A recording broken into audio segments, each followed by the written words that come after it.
समझदार बेटी शिवानी बचपन से ही हर काम में समझदार थी और अपने माँ बाप की लाडली बेटी थी। शिवानी के माता पिता ज़्यादा बड़े परिवार से नहीं थे, बल्कि वह मिडिल क्लास परिवार से थे। उसके पिता छोटा मोटा जॉब करा करते थे। शिवानी के एक बड़ा भाई भी था। जैसे तैसे उनका समय कट रहा था। शिवानी अपने माता पिता की हालत समझती थी, लेकिन उसका बड़ा भाई अपने माता पिता की हालत नहीं समझता था।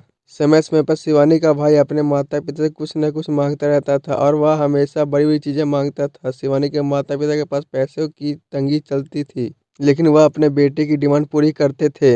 और इधर शिवानी सब कुछ देखती थी और अपने भाई से कहती थी कि मम्मी पापा के पास तुम्हारे शौक पूरा करने के लिए इतने पैसे नहीं हैं और तुम्हारे शौक भी बहुत बड़े हैं, तो वह कहाँ से पूरा करेंगे।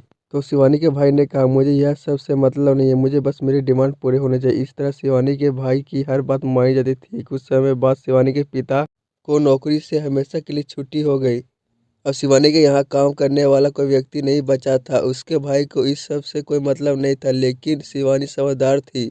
वह अपने पापा से कहती, अब ज़्यादा टेंशन मत लीजिए, मैं अभी हूँ। उसको शिवानी ने अपने लिए एक काम खोज लिया, क्योंकि शिवानी पढ़ी लिखी थी तो इसलिए उसे आसानी से काम मिल गया और उसे एक अच्छा काम मिल गया। वह काम करने से शिवानी अच्छे पैसे कमाने लगी, तो शिवानी उस पैसे से अपना घर चलाती। एक बार शिवानी के पिता ने शिवानी को अपने पास बुलाया और कहा, तुम मेरी कितनी समझदार बेटी है। अगर तुम हमारी बेटी नहीं होती तो पता नहीं हम कहाँ पर होते। और शिवानी के पिता ने कहा, इधर मेरा बेटा है जिसको अपने घर परिवार के बारे में कुछ भी पता नहीं। उसको बस अपने शौक के बारे में पता है। उसको यह भी पता नहीं है कि घर में पैसे कहाँ से आ रहे हैं। और एक तुम मेरी बेटी हो जो अपने घर के बारे में सोचती रहती हो। तुम आज मेरा बेटा बनकर खड़ी हो। जो काम आज मेरे बेटे को करना चाहिए था वह काम तुम कर रही हो। मुझे तुम पर हमेशा गर्व है।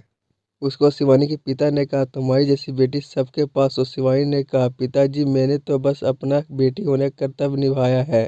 अगर मेरे घर वाले मुसीबत में होंगे तो मैं उनको चुपचाप नहीं देखती रहूंगी। मुझसे जो हो सके मैं वह करूंगी, जिससे मेरे घर परिवार की हालत ठीक हो सके। फिर शिवानी के पिताजी ने कहा, तुमने बेटियों के प्रति मेरी आंखें खोल दी कि बेटियां बेटों से कम नहीं है और तुम्हारी जैसी बेटी पर हर बाप को गर्व होना चाहिए। आशा करता हूँ आपको कहानी अच्छी लगी होगी। कहानी के बारे में अपनी राय कमेंट बॉक्स में बताएं। साथ साथ हमारे चैनल को लाइक और सब्सक्राइब करना मत भूलिएगा। धन्यवाद।